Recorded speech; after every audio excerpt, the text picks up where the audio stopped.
नमस्कार साथियों, स्वागत है आपका अपने YouTube चैनल ग्रेट पाठशाला में। मैं मोरपाल आपको स्वागत करता हूं।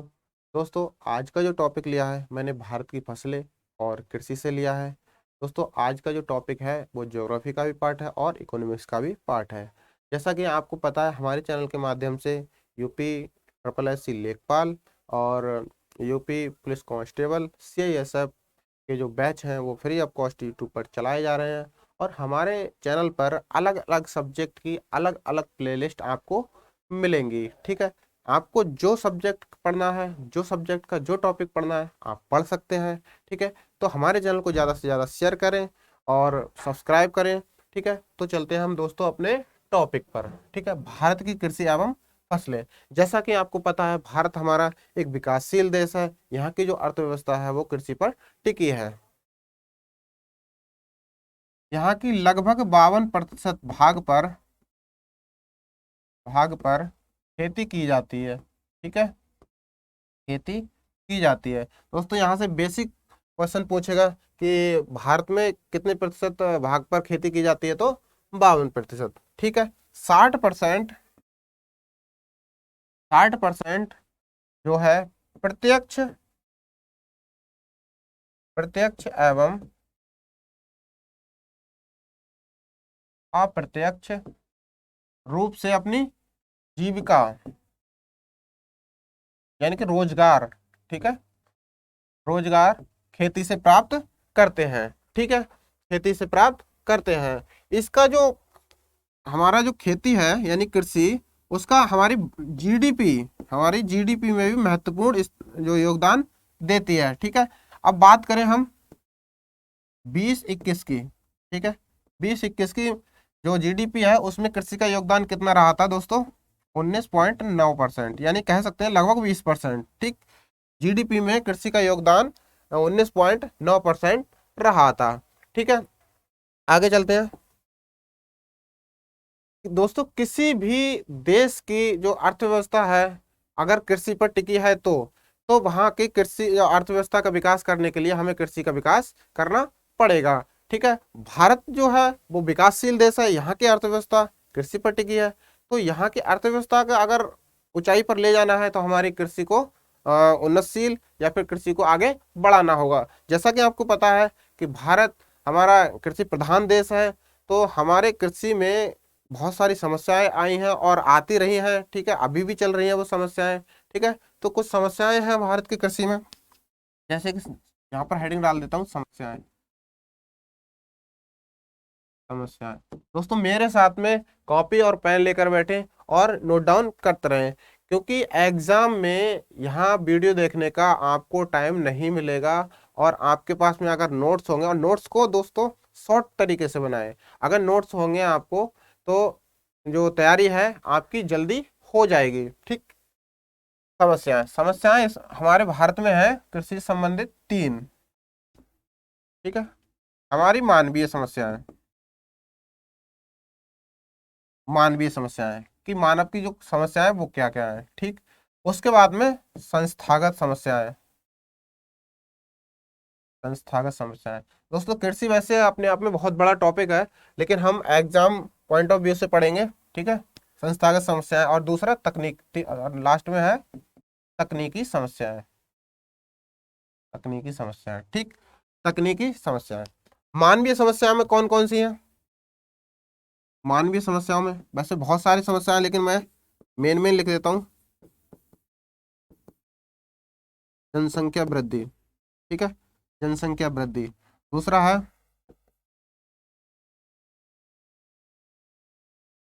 सामाजिक समस्या। ठीक है, सामाजिक समस्या, सामाजिक समस्याएं। और और भी हैं, हमारा जो जीवन निर्वाह है, जीवन निर्वाह निर्वाह वो कृषि पर आधारित है। ठीक है, कृषि पर आधारित है। ठीक, और यह संस्थागत संस्थागत में आ जाते हैं। संस्थागत में, ठीक है, संस्थागत में जैसे कि कुछ समस्याओं को मैं बताऊंगा यहाँ पे। जो कृषि जोत है, कृषि जोत का छोटा होना। ठीक है, छोटा होना, यानी कि छोटे छोटे खेत मिलते हैं यहाँ पर। ठीक। और क्या क्या समस्या है? भू स्वामित्व, भू स्वामित्व समस्याएं। ठीक है। वैसे बहुत सारी समस्याएं हैं, ठीक है, लेकिन मैंने कुछ मेन मेन पॉइंट को लिया है। अब तकनीकी समस्या, सबसे ज्यादा यही समस्या अपने भारत में फेस करने को मिलती है। तकनीकी समस्या, तकनीकी समस्या जैसे कि पुराने साधनों द्वारा खेती की जाना। ठीक है। पुराने संसाधनों द्वारा खेती की जाना। ठीक है। खेती किए जाना। आज भी दोस्तों कहीं कहीं देखा जाता है, वैसे आज ट्रैक्टर होने के बावजूद भी आज भी कहीं कहीं जानवरों द्वारा खेती की जाती है, तो उनकी दुर्बल अवस्था पाई जाती है और उनको खाने की भी समस्या है, क्योंकि कहीं कहीं बाढ़ देखने को मिलती है, तो वहाँ का जो चारा है जानवरों के लिए वो खत्म हो जाता है, तो वो भी समस्याएं पैदा हो जाती हैं। ठीक है। इस तरीके से जो खेती बाड़ी है, फिर उसमें आपकी बाधा आती है। ठीक है। और भी है, जैसे बीजों की कमी, यानी कि बीजों में कमी। ठीक है। बीजों में कमी, हमारे पास आज भी दोस्तों उन्नतशील बीज नहीं है। ठीक। और उर्वरक, ठीक है, उर्वरक में कमी। ठीक है। जो हमारा खाद्य है उसमें कमी पाई जाती है। ठीक। और भी क्या है? और भी बहुत सारी समस्याएं हैं। ठीक है। तो हम जो मोटी मोटी समस्याएं थी मैंने उसको नोट डाउन कर दिया। ठीक है, आप नोट करें इसको। ठीक है, आगे चलते हैं।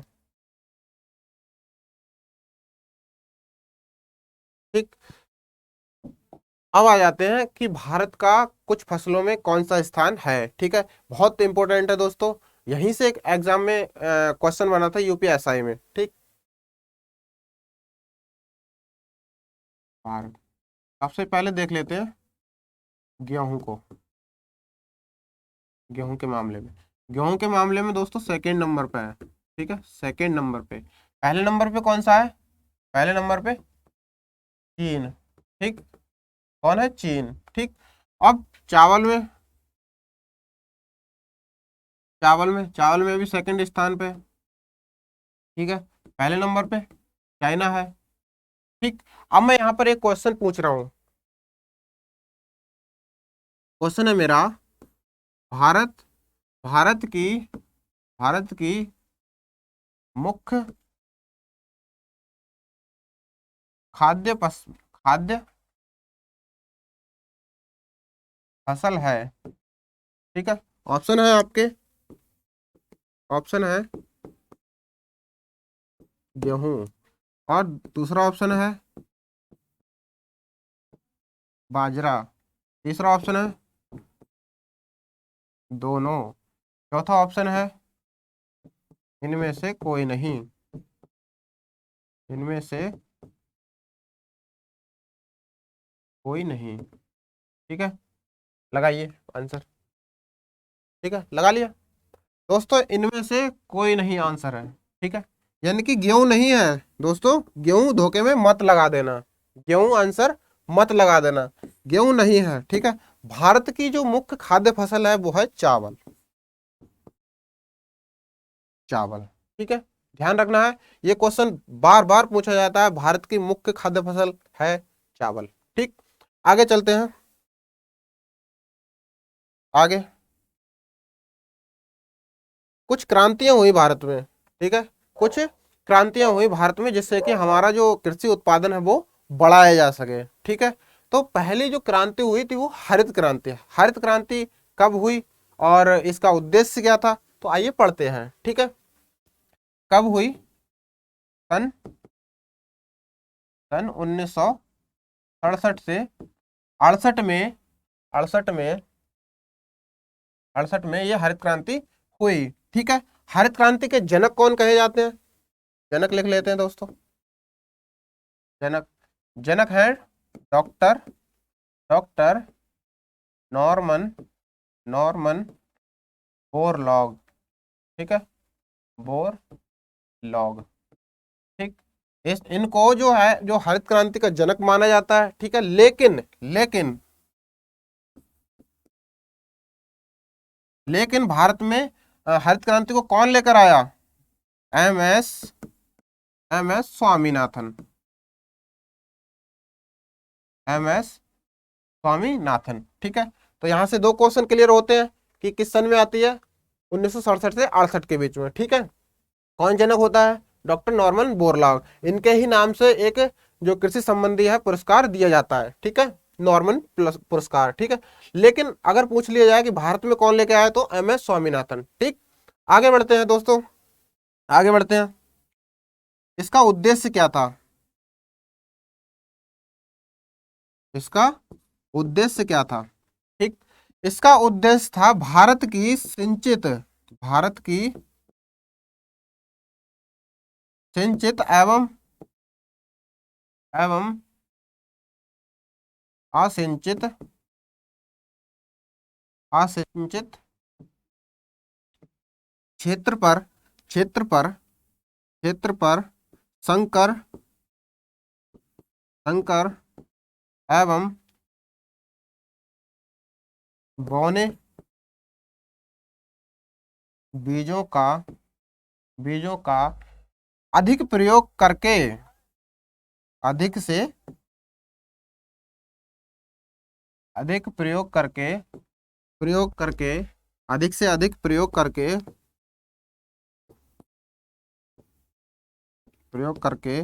जो उत्पादन है हमारा, उत्पादन ज्यादा से ज्यादा किया जाए। ठीक है, ज्यादा से ज्यादा किया जाए। ठीक है, जिससे कि हमारा जो निर्यात समस्या है वो थोड़ी खत्म हो जाए। ठीक, आगे चलते हैं दोस्तों, आगे। इसका जो उद्देश्य था वो क्या था? वो था संकर बीजों को और बौने बीजों को ज्यादा से ज्यादा प्रयोग करें ताकि हमारा उत्पादन ज्यादा हो। और भारत में कौन लेके आया अभी बताया, जनक कौन थे अभी बताया मैंने। ठीक है, अब आगे क्या है? आगे इसका प्रभाव, आगे है इसका प्रभाव। ठीक है,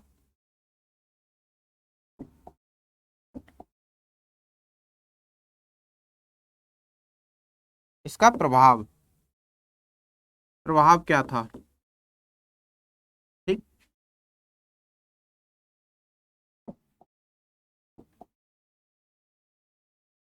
इसका प्रभाव था गेहूं गेहूं और चावल की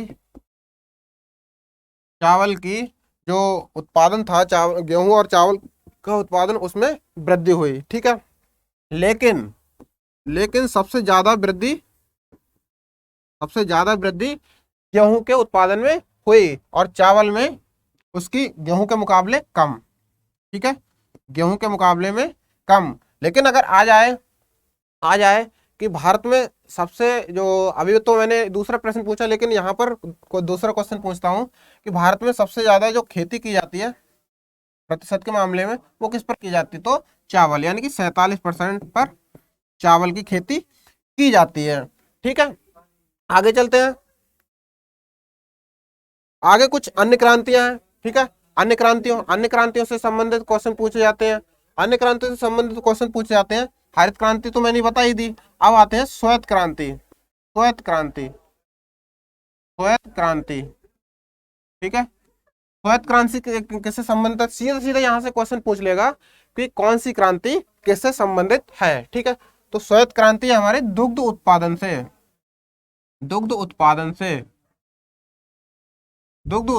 संबंधित। ठीक है, और अगले लेते हैं नीली क्रांति। नीली क्रांति ठीक, नीली क्रांति किससे संबंधित है दोस्तों? नीली क्रांति है मत्स्य उत्पादन से। ठीक, उत्पादन का मतलब है मछली उत्पादन से। ठीक है, अब आते हैं पीली क्रांति। पीली क्रांति पीली क्रांति दोस्तों तिलहन की जो फसल होती है, तिलहन की फसल, तिलहन उत्पादन से। ठीक है, तिलहन उत्पादन में कौन कौन सी आती है, जैसे कि दाल हो गया, हमारा सरसों हो गया, ये सब तिलहन में आती हैं। ठीक है, अब आगे आगे आते हैं। यहाँ श्वेत क्रांति हो गया, नीली क्रांति हो गया, पीली क्रांति हो गया। अब आता है रजत क्रांति। रजत क्रांति, रजत क्रांति, रजत क्रांति है दोस्तों अंडा उत्पादन से, अंडा उत्पादन से संबंधित। ठीक है, अब आगे आ जाते हैं। गोल्ड रेसा क्रांति, गोल्ड रेसा क्रांति, गोल्ड रेसा क्रांति, गोल्ड रेसा क्रांति है जूट उत्पादन से, जूट उत्पादन से संबंधित। ठीक है, यहां तक बात आई। अब और आगे, और आगे green gold, green gold, green gold, green gold क्रांति। ठीक है, ग्रीन गोल्ड क्रांति किससे संबंधित दोस्तों, चाय संबंधित। ठीक है, चाय से, चाय उत्पादन से, चाय उत्पादन से। ठीक है, तो यहां तक नोट डाउन कीजिए, आगे लिखाता हूं।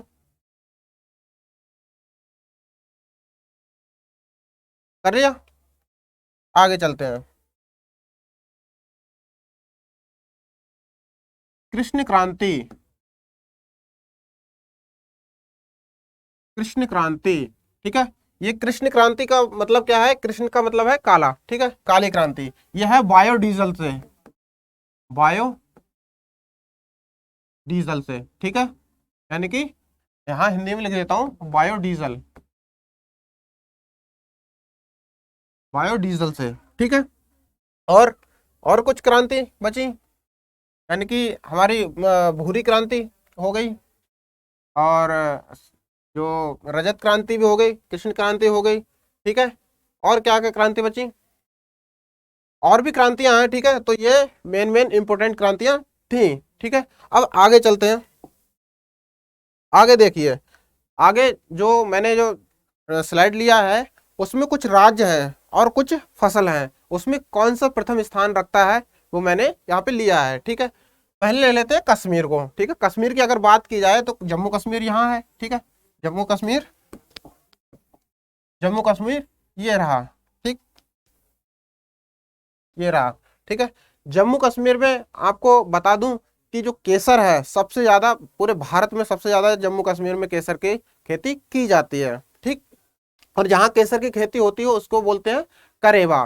ठीक, तो केसर की खेती कश्मीर में की जाती है। ठीक है, कश्मीर केसर की खेती में प्रथम स्थान रखता है। ठीक, अब आ जाते हैं उत्तर प्रदेश में।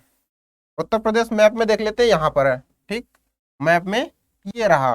ठीक, उत्तर प्रदेश दोस्तों कई फसलों में अग्रणी है, जैसे कि गन्ना, आलू, और हमारा गेहूं और दूध उत्पादन में। ठीक है, तो यहां से आलू, अगर आलू से एक क्वेश्चन बनता है यहाँ पे कि आलू की फसल को भारत में कौन लेकर आया। ठीक है, यूपी टेट के एग्जाम में आ चुका है ये दोस्तों, तो ये पुर्तगाली भारत में लेके आए।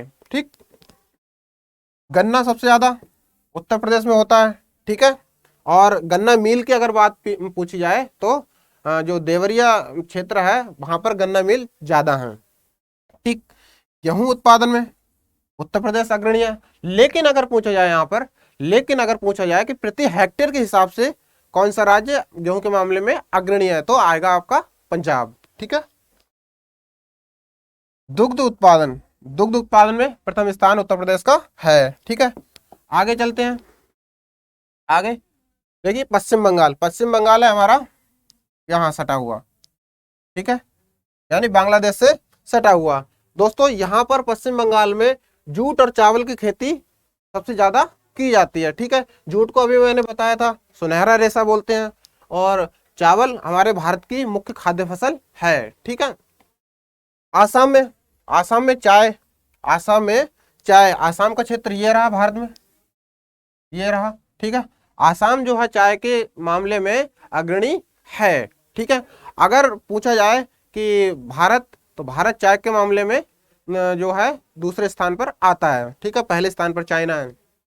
अगर पूछा जाए, यहाँ पर पूछा जाए कि दक्षिण भारत में, दक्षिण भारत में कौन सा राज्य है वो चाय के मामले में अग्रणी है, तो आएगा आपका आंसर तमिलनाडु। ठीक है, तब आसाम नहीं होगा क्योंकि यहाँ की बात हो रही है, यहाँ की। ठीक, आगे चलते हैं, आगे चलते हैं। देखिए अब आ गया मध्य प्रदेश। ठीक है, मध्य प्रदेश भी कई मामलों में अग्रणी राज्य है। ठीक है, सबसे पहले तो ये दालों के मामले में अग्रणी है। ठीक है, किसके मामले में? दालों के मामले में। फिर सोयाबीन, ठीक, तिलहन, दलहन, चना और कुल दालें। ठीक है, अगर कुल दालें पूछा जाए तो भी मध्य प्रदेश, अगर स्पेशली सोयाबीन पूछा जाए तो भी मध्य प्रदेश। ठीक है, तिलहन पूछा जाए तो भी मध्य प्रदेश, दलहन पूछा जाए तो भी मध्य प्रदेश। ठीक है, चना पूछा जाए तो भी मध्य प्रदेश। ठीक है, आगे चलते हैं, आगे चलते हैं। अब आ जाता है राजस्थान। राजस्थान का ये भाग है। ठीक है, राजस्थान से कई क्वेश्चन बनते हैं, जैसा कि राजस्थान में मरुस्थल है तो वहां पर जो पानी की कमी पाई जाती है। ठीक है, तो यहाँ पर सरसों राजस्थान में सबसे ज्यादा पाई जाती है। ठीक है, सरसों के मामले में राजस्थान अग्रणी स्थान है। ठीक, अग्रणी स्थान रखता है। ठीक, अब आ जाते हैं गुजरात में। गुजरात राजस्थान से सटा हुआ है, राजस्थान मध्य प्रदेश और महाराष्ट्र से सटा हुआ। ठीक है, गुजरात कपास और मूंगफली, ये क्वेश्चन आ चुका है, मूंगफली के मामले में जो अग्रणी स्थान रखता है वो कौन सा राज्य है? गुजरात। ठीक है, कपास और मूंगफली गुजरात में सबसे ज्यादा पैदा होती है। ठीक है, अब आ जाता है महाराष्ट्र। महाराष्ट्र है हमारा, ये रहा। ठीक, महाराष्ट्र MH। ठीक, यह मध्य प्रदेश रहा, ये महाराष्ट्र। ठीक, महाराष्ट्र किस किस में? प्याज, अरहर, अंगूर और आम के मामले में अग्रणी स्थान रखता है। ठीक, सबसे ज्यादा प्याज यहीं से आता है। ठीक, नासिक से।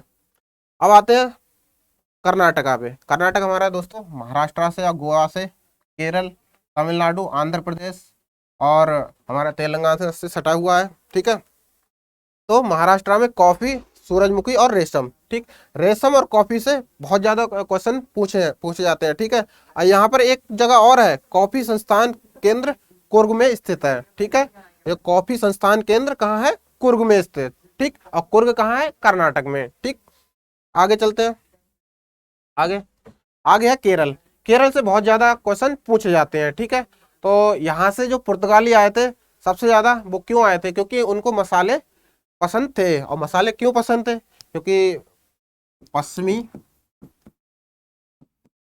पश्चिमी देशों में क्या है, सबसे ज्यादा मीट खाया जाता है। ठीक है, मांस का उपयोग सबसे ज्यादा होता है, तो मांस को अच्छा बनाने के लिए वहां पर जो है गरम मसालों की जरूरत पड़ती है, यानी कि उसका जो और चीजें हैं उसको ऑब्जर्व मसाले कर लेते हैं। तो इसीलिए पश्चिमी जो पुर्तगाली थे और अंग्रेज थे उनको मसालों की जरूरत पड़ी, तो इसीलिए भारत की ओर उन्होंने रुख किया। ठीक, तो केरल में क्या है?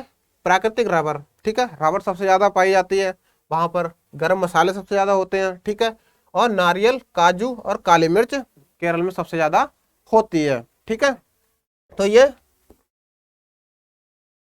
5 चीजों में अग्रणी स्थान रखता है। ठीक है, यहां से ज्यादा क्वेश्चन पूछता है। ठीक है, गरम मसाले कहाँ पाए जाते हैं? तो केरल में। ठीक है, आगे चलते हैं दोस्तों। अब आ जाता है आंध्र प्रदेश। ठीक है, आंध्र प्रदेश ये रहा, आंध्र प्रदेश। मैप में इसलिए दे रहा हूं कि दोस्तों आप मैप में याद रख सकें। ठीक है, आंध्र प्रदेश, आंध्र प्रदेश 3 चीजों में, हल्दी दोस्तों, हल्दी, तंबाकू और मक्का, इन तीनों उत्पादन में आंध्र प्रदेश का अग्रणी स्थान है। ठीक है, अब जो तंबाकू की पत्तियों को सुखाने की जो प्रक्रिया है, जो तंबाकू के पत्तियों को सुखाने की प्रक्रिया है उसको क्यूरिंग बोलते हैं। क्या बोलते हैं? क्यूरिंग। ठीक, क्यूरिंग। ठीक है, यदि अगर क्वेश्चन में आ जाता है कि तंबाकू के पत्तियों को सुखाने की प्रक्रिया को क्या बोलते हैं, क्यूरिंग या क्यूरिंग किसे कहा जाता है, तो आप आसानी से बता सकते हैं। ठीक है, आगे चलते हैं। देखिए भारत में 3 प्रकार की फसल होती है, भारत में 3 प्रकार की फसल होती है। ठीक है, रबी, खरीफ और नकदी या फिर जायद की फसलें। ठीक, रबी की फसल में कौन कौन से आते हैं? रबी की फसल अक्टूबर नवंबर में बोई जाती है दोस्तों, अक्टूबर नवंबर में बोई जाती है। ठीक है, और अप्रैल मई में काट ली जाती है। ठीक, इसमें कौन शामिल होता है? गेहूं, सबसे पहले गेहूं। ठीक है, कंफ्यूज नहीं होना है। सरसों, मटर, चना। ठीक है, ये कहाँ पाए, कहाँ? रबी की फसलें हैं। ठीक, गेहूं, सरसों, मटर, चना, ये रबी की फसलें हैं। अब आ जाते हैं खरीफ की फसल में। खरीफ की फसल जून और जुलाई में बोई जाती है, अक्टूबर नवंबर में काट ली जाती है। ठीक है, यानी कि बरसात के महीने में बोई जाती है। बरसात के महीने में आप याद कर सकते हैं कौन कौन सी फसलें बोई जाती हैं, जैसे कि धान, कपास, गन्ना, ज्वार, बाजरा, मक्का, ये सब जो बरसात होती है तब लगाए जाते हैं। ठीक, आगे आते हैं नकदी या फिर जायद की फसलें। नकदी जायद की फसलें ऐसी होती हैं जिससे कि हमारा अभी फसल काटी, तुरंत बेचा और तुरंत उसका पैसा आ गया। ठीक, जैसे तंबाकू, तंबाकू नकदी फसल में आता है। चाय, चाय नकदी फसल में आती है। ठीक है, कॉफी नकदी फसल में आती है। गन्ना नकदी फसल में आती है, और गरम मसाले, ठीक है, ये सब नकदी फसल में आते हैं। ठीक है, और जायद की फसलें कौन कौन सी होती हैं? जायद की फसलें, ठीक है, जायद की फसलें, जायद की फसलें, जायद की फसलें दोस्तों ऐसी होती है जैसे कि बेल वाली, ठीक है, बेल वाली फसलें, जैसे कि खीरा हो गया, आपका खीरा हो गया, ककड़ी हो गया, ठीक है, कद्दू हो गया, ठीक, लौकी हो गया, लौकी हो गया, ठीक, और अन्य अन्य बेल वाली, बेल वाली, बेल वाली सब्जियां, ठीक है, सब्जियां ये कहाँ आती हैं?